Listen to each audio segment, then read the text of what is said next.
Have you ever heard a little girl's voice save a man's life? What happened that morning will leave you speechless, so make sure you watch till the end. And don't forget to like this video and subscribe to Stories of Kindness for more life-changing stories. It was a bright spring morning at the city's private airfield. The wealthy CEO, Ethan Cole, stood beside his sleek black helicopter dressed in a tailored Navy suit. He was one of the most powerful businessmen in the country, confident, focused, and always in control. Today, he had a flight to a mountain resort where a billion-dollar deal awaited him. Everything seemed perfect until a small, trembling voice cut through the hum of the helicopter blades. "Sir, your helicopter will explode."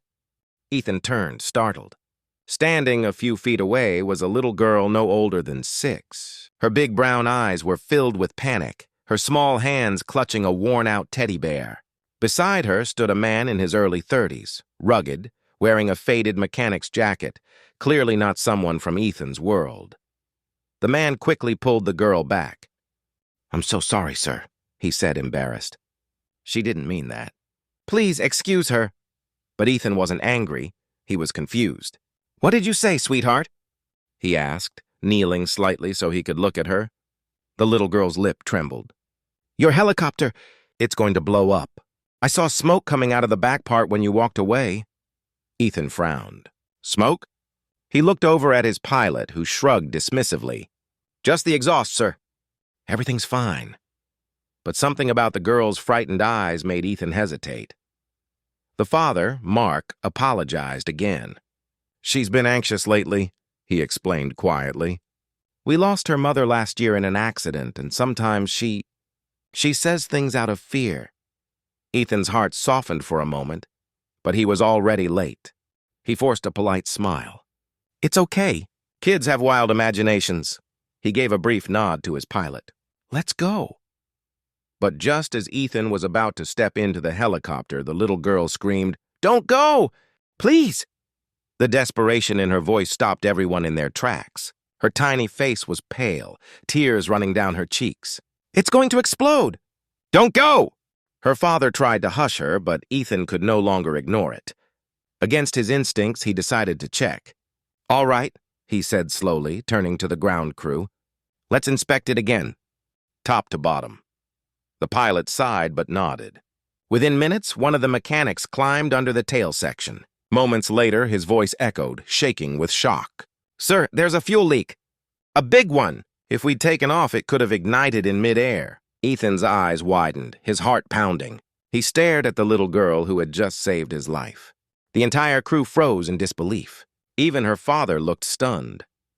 Ethan walked over to her slowly, kneeling down to her level again.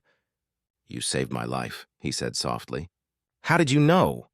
The little girl sniffled. "When I see something bad is going to happen, my chest hurts. It hurt a lot when you were near the helicopter."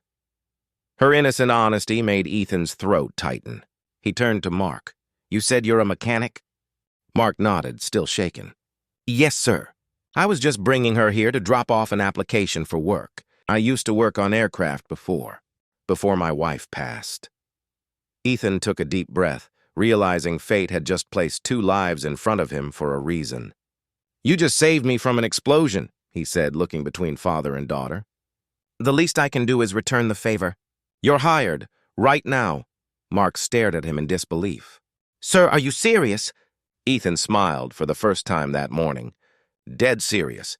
I need people who pay attention, and clearly, your daughter has sharper instincts than most of my engineers." Days later, the story of the little girl who stopped a billionaire's helicopter from exploding spread across the city. Reporters called it a miracle, but to Ethan, it wasn't luck. It was humanity. He invited Mark and his daughter to his company's headquarters, where he announced a new initiative, a fund in memory of Mark's late wife to support single parents and children in need. Standing before the press, Ethan said, "Sometimes the smallest voice can make the biggest difference. Never ignore it." Afterward, he knelt beside the little girl again. "You gave me a second chance," he told her. She smiled shyly and whispered, "Mom says angels protect good people." Ethan blinked back tears, realizing that maybe, just maybe, her mother was watching from above. From that day on, he stayed close to the little family that had changed his fate, So remember, compassion, courage, and faith can come from the most unexpected hearts. If this story touched you, don't forget to like this video and subscribe to Stories of Kindness for more inspiring stories that prove goodness still exists in this world.